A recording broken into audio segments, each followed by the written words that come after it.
He was a Roman soldier, a professional executioner. He commanded the crucifixion of Jesus, watched the darkness, felt the earthquake, and said the most unexpected thing anyone said that day. A Roman centurion commanded 100 soldiers. He was not a conscript. He was a career professional, 15 to 20 years of military service. A man. On Passover Friday, this centurion was assigned to oversee 3 executions, routine work for a garrison soldier.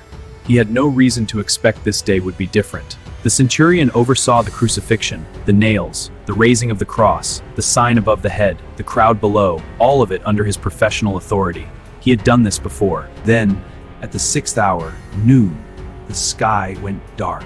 Not storm cloud, not eclipse, something wrong. And the centurion looked up.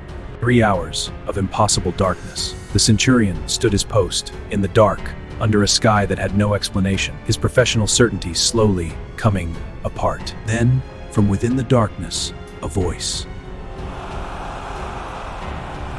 But he heard what the darkness heard: desolation. Then Jesus cried out with a loud voice. The centurion had overseen hundreds of deaths. None had ended like this.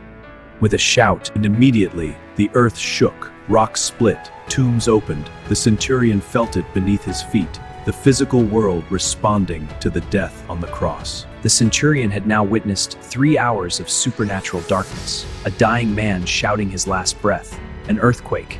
His military training could not explain any of it. And the centurion who stood there opposite the cross said, Truly, this man was the Son of God. Matthew records it, Mark records it, Luke records it.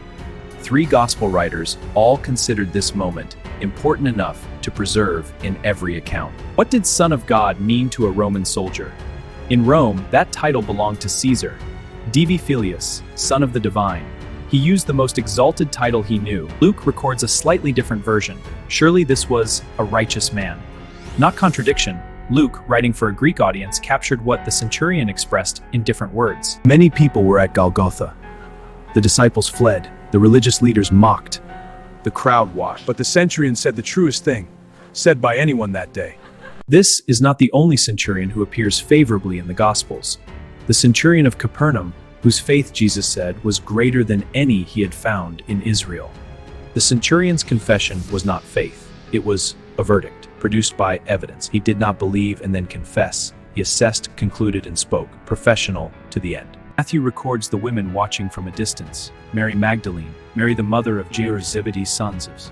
They saw everything as the centurion saw, and they stayed. There is a pattern in the Gospels. Insiders often see the Samaritan woman. Outsiders who saw what insiders could not. The Gospels do not tell us what happened to the centurion. He made his confession, and the text moves on.